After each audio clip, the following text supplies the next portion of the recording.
I'm sorry, Mr. Chair. Was the article about you, Ms. Crockett? It was not about me. Okay, Chair recognizes Mr. Unanimous Mr. consent, Chairman, which is not debatable. Mr. Chairman, I'm prepared to take on all comers. So I entertain If somebody tries to put an article in about you, and I've read a few. I'm sure y'all want to talk about my private school, honey. If somebody does, you can defend yourself. Mr. Min. And if we continue to put people into office, and that even means some of our skinfolk who definitely are not our kinfolk, such as Byron Donalds, who are going to continue to say that, like, I mean, the fact that you sitting around talking about life was better under Jim Crow, like, is this because you don't understand history? Or literally it's because you married a white woman and so you think that whitewashed you? I'm not really sure, like, what it is. Well, but you couldn't even be married to a white woman under Jim Correct. Crow. Correct. And it took Joy to call him out. So I'm like, bruh, like, what are you talking about? Like, what are you saying? Like, he just out here, you know, I feel like they give him his talking points and he's like, yes, massa, I got it. First of all, I'm tired of that BS. First and foremost, it got nothing to do with my wife. Let's just put that right out in the open. They're mad because I'm a conservative Republican and I'm not a Democrat who believes in crazy liberal policy. If I believed in crazy liberal policy, which I do not, then they would be singing my praises. And they wouldn't care that my wife is white. Kamala Harris, her husband's white. Ketanji Brown Jackson, her husband's white. They not say anything about those two dudes or the fact that they married white men because they follow Democratic liberal ideology. Second thing, to Jasmine herself. Jasmine, last year, you and I were supposed to be debating on several different stages. You canceled. I don't know what's going on in your schedule. That's your personal business. But if you want to flush this out, I'm not hard to find. Pick the show, pick the place. I'll be there. I'm unafraid. I basically go anywhere. We do this. Number three, last and not least. Nobody tells me what to say. I don't use talking points. When somebody asks me a question, you basically know how I feel about it because I'm telling you right then and there. If you're concerned about what my viewpoints are very clear because you could Google me because I know I have plenty of media interviews at this point. So I would just say that back to my colleague from Texas. Don't be concerned about my marriage. Be concerned about the fact that your party lost because your policies are awful. The American people rejected it. And if you want to debate those policy constructs, come find me. We will do it anywhere, any place, anytime. Wow, what you just saw is a perfect example of what we're up against, folks. This isn't just a political disagreement anymore. This is a complete and utter meltdown of the progressive left, and they are showing their true colors. We're about to watch a series of clips that lay out the escalating attacks against one of the strongest conservative voices in Congress, Representative Byron Donalds. And the attacks aren't about his policies. They're about who he is. They're personal, they're racial, and frankly, they're disgusting. What you're going to see is a masterclass from Byron Donalds on how to stand your ground, speak truth to power, and refuse to be bullied by the identity politics mob. You'll see his colleague Jasmine Crockett launch baseless attacks only to have them dismantled piece by piece with facts, logic, and pure, unshakable confidence. This is a story of accountability versus hypocrisy, of substance versus slander. We're going to watch the whole thing, and then we're going to break down just how badly this backfired on the Democrats. Before we do, make sure you hit that like button, subscribe to the channel, and get ready to drop your thoughts in the comments, because you are going to have a lot to say about this one. Let's get into it. Thank you. I request unanimous consent to enter into the record this May 16th, 2024 article from the Washington Post titled, "A Congressman Spared Prison as a Teen Tells D.C. to Be Tough on Youth," which covers the story of a sitting congressman who used a pre-trial diversion program to avoid jail time. I think the title's been read, Mr. Chairman. With intent to distribute and had a bribery charge. Mr. Chairman, the title's been read. And yet that is Mr. Chairman, the title's been read. We're not reading the entire document. All you have to do is say the title and the publisher. So without objection. Mr. Chairman, and since the gentle lady is referring to me, I wonder if she would like to debate the actual topic. I'm more than prepared to debate the topic. I've been doing it my entire life. Do you want to? You voted illegally your entire life? Would the lady yield the gentleman from Florida? No, it's not a debate. It's an article that obviously you admit is about you, about how you were spared prison as a teen and now want to not allow other young people. Actually, for the gentle lady, let's be very clear. The article is wrong. The article is wrong, and I'm on the record stating that repeatedly. I've never been proud of what happened when I was 18 years old or 20 years old. I was wrong. And under the laws of the state of Florida, I was held accountable for that as an adult. So let's be very clear about what was written in that article, which is wrong. That does not coincide with the language that I passed off the House floor the other day. If you want to read articles and put them in the record, let's be clear about what they are. And since I'm the only subject matter expert on that article, I would like to set the record straight right now. Thank you. All right, thank you. I'm requesting equal time. I'm sorry, Mr. Chair. Was the article about you, Ms. Crockett? It was not about me. Okay, Chair recognizes But it was Mr. a Min. unanimous Mr. consent, Chairman, which are not debatable. Mr. Chairman, I'm prepared to take on all comers. So I entertain If somebody tries to put an article in about you, and I've read a few. I'm sure y'all want to but we talk haven't about put 'em my in. private school, honey. If somebody does, you can defend yourself. Mr. Min. Mr. Chairman, I actually have a point of personal privilege. Yes, state your point. It was raised earlier in an article about me, so let's just get to it. I thought we did this already. No, well, we're doing it again because your name was not raised, so now we get to do it twice. Thank you. No. He's being recognized for a point of privilege. It's a point of Okay, personal well, privilege. we gonna need Thank one you very too. much. I don't think it's really personal for you, madam. Let's be clear about a couple of things. Yes, when I was 18 and 20, I was arrested twice. I made a lot of mistakes when I was young. I've admitted them. I've had to live with them my entire life. Every day since the age of 21, I've had to purpose myself to be a better man than I was the day before. That is something that was afforded to me by the laws of the state of Florida. And I'm grateful for that opportunity. And now I'm here in the nation's capital doing my job. In Florida, when I got into my trouble, I was not tried as a juvenile. I was tried as an adult because I was an adult. And since that point in time, I have worked, whether it's at the state level or here at the federal level, to make sure that our criminal justice policies and systems actually make sense, and they are built to secure and protect the citizens that we all serve. That's a mission I've been on ever since. Will the gentleman yield? I'm not going to yield because it's a personal point of privilege. It's not for you. I just Thank wanted you. to clarify something. For the record, I wanted to make that point be clear. Yes, I'm the author of the DC Crimes Act. Yes, I believe that adults over the age of 18 Mr. should be held Chairman, this is accountable not as a adults. campaign ad And so, for the gentleman's governorship. this is not a campaign ad. I'm stating it for the record because it was raised by the gentle lady. I'm sorry I didn't catch your name. I know you're a freshman member of the House, and I have never had a chance to meet you, but it was raised, so I wanted to provide a response because my name was brought up in an article submitted for the record. I think Point I'm of done information. now. I yield. One of my colleagues, you know her, she was supposed to debate me a couple times. The president refers to her as Crockett. And so Crockett was supposed to debate me. And a funny thing happened. Her schedule would always change. I would be ready to go. My team would say, all right, sir, she's coming in, you're going to debate about this stuff. And it would change. And miraculously, she couldn't do it.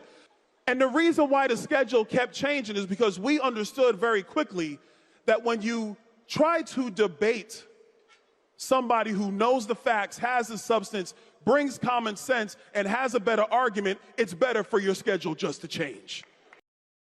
Do you know what we're here for? You know we're here about AG. I don't think you know what you're here for. Well, you the one talking about. I think your fake eyelashes are messing up. No, what you're ain't reading. nothing. Hold on. Listen.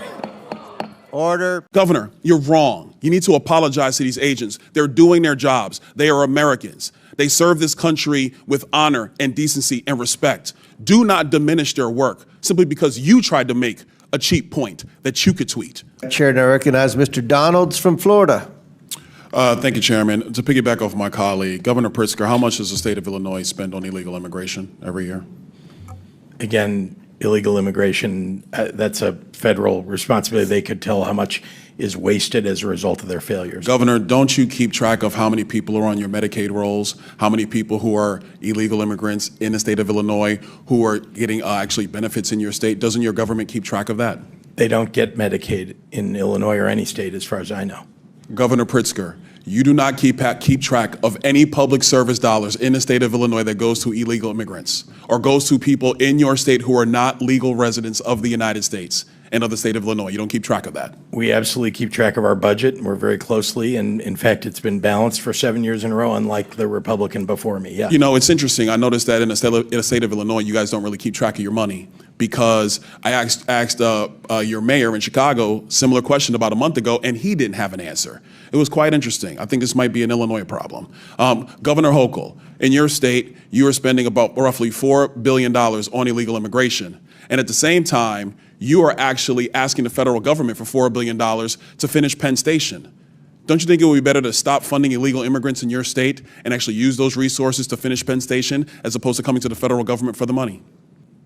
Penn Station is owned by Amtrak, not by the state, so it's an appropriate use of their dollars, and Donald Trump has agreed to spend upwards of $7 billion. I appreciated that very much.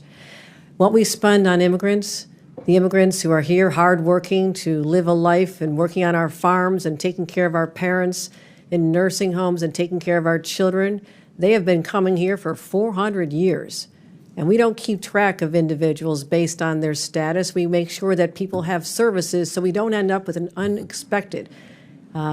So essentially what you're telling me is that you keep no track of money that is going to people who are not legal in the United States, resources that are taken away from New Yorkers, resources that are taken away from Illinoisans. You guys do not keep track of any of this. You know what's really challenging is that many people came here with legal status. I mean, temporary protective status, 300,000. All of a sudden they wake up one day and it's gone. Do you go along with the strategy from the Biden administration, which massively expanded immigration protocols that overwhelmed your city and overwhelmed your state? Do you agree with that? We call for secure borders. We call for this body to I never do its remember job. you calling for secure borders at all, Governor Hochul. We certainly have. That We doesn't certainly sound have. like him to my memory. Many conversations I had with the White House. And we asked for federal resources. I mean, you're putting a federal problem on our laps, and you know what? It gets old after a while. I wish you would just do your job. If your here party and actually would pass do the job of meaningful securing reform. the nation the way President Trump has now had to do twice, we wouldn't be in this predicament. Wouldn't you agree? Do you agree or disagree that securing the nation's borders is the job of the President of the United States? President Trump has done that job twice now. Well, And previous Democrat presidents have not done that job. Wouldn't you agree with that? this has been a problem that's been in place since I was a young staffer here on Capitol Hill. We worked on immigration, and Ronald Reagan signed amnesty for 3 million people. You know, it's to interesting get you in bring up situations. Reagan's amnesty in '86. You know, part of that deal was to actually build border wall and secure it. But the Democrat Party refuses to build border wall. You oppose it every single time. Is that your position? Do you now support border walls, There Governor has Hochul? been many times when bipartisan legislation is presented to this body and people just walk away from it. They refuse to do the hard work of governing like governors like us have to do every single day. When I leave here, I'm going to go home and govern a state. I'm not going to tweet about this experience because I have too much work to do taking care of New Yorkers. And You're keeping really them not doing a safe. good job, Governor Hochul, because a lot of New Yorkers are actually coming into my state, in Florida, many of them. They come all the time because they actually want to come to a state that is well-run, that protects citizens, does not allow illegal aliens to victimize citizens like they are victimized in the state of New York, like they are victimized in the state of Illinois, like they are victimized in the state of Minnesota. They choose states like Florida and Texas to find safer places to live and raise their families. Hold on, Governor Hochul. We've had our enough crime time. rates are much Governor lower Waltz, than you've been yours, sitting over there much pretty lower. quiet. I got a question for you. I love to talk. Thank you, Congressman. Fair enough. You said earlier that the ICE agents under the orders of President Trump are a modern-day Gestapo. Do you realize how disgusting a phrase that is, considering the history of Nazi Germany? Would you like to recant that statement? What I said, Congressman, and I have a long history of supporting law enforcement, I said President Trump was using them as his modern-day Gestapo, not identifying who you are, coming up in unmarked vans, taking people away and giving... Is it the responsibility of ICE to actually deport illegal aliens in the United States who are here? Isn't that their responsibility?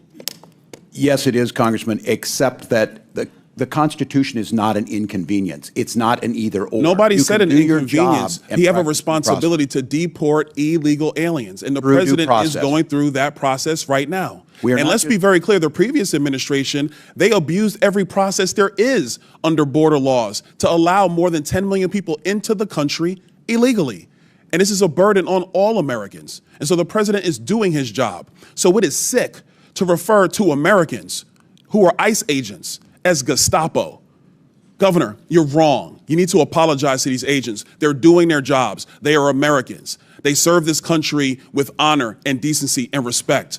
Do not diminish their work simply because you tried to make a cheap point that you could tweet. I yield back.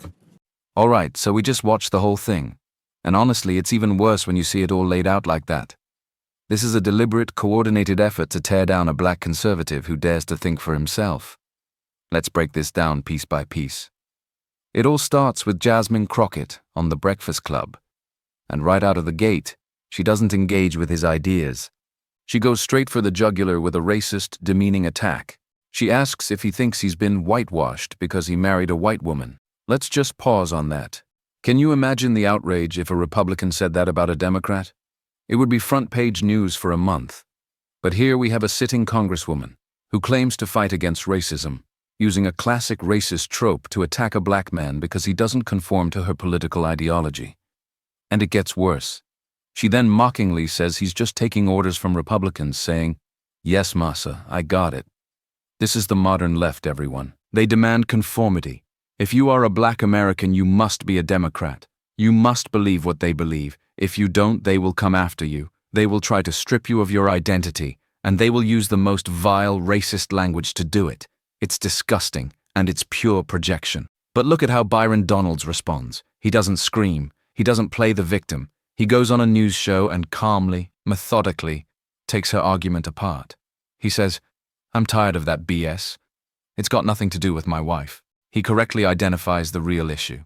They're mad because I'm a conservative Republican and not a Democrat who believes in crazy liberal policy. That's it. That's the whole ballgame right there. And then the best part. He calls her out. He says, "Jasmine, last year you and I were supposed to be debating. You cancelled." He literally challenges her to a debate, anytime, any place. He's not afraid to put his ideas up against hers. And her response? Crickets. He even brings it up again at the Turning Point rally. He knows, and we all know, she doesn't want that smoke. She can throw insults from the safety of a friendly media outlet, but she won't face him on a stage of ideas. It speaks volumes. So what's the next play in the progressive playbook when you can't win on ideas? You try to dig up dirt and destroy someone's character. We see it in the Oversight Committee hearing. They try to ambush him by bringing up an article about his arrests as a teenager. They want to paint him as a hypocrite on crime. But again, watch how a real leader handles this. He doesn't run, he doesn't hide. He stands up, takes a point of personal privilege, and owns his past. He talks about making mistakes when he was young, being held accountable as an adult, and working every single day to be a better man. That's called accountability. That's called character. It's something sorely lacking in Washington, D.C., especially on the other side of the aisle. The attack completely backfired and only made him look stronger.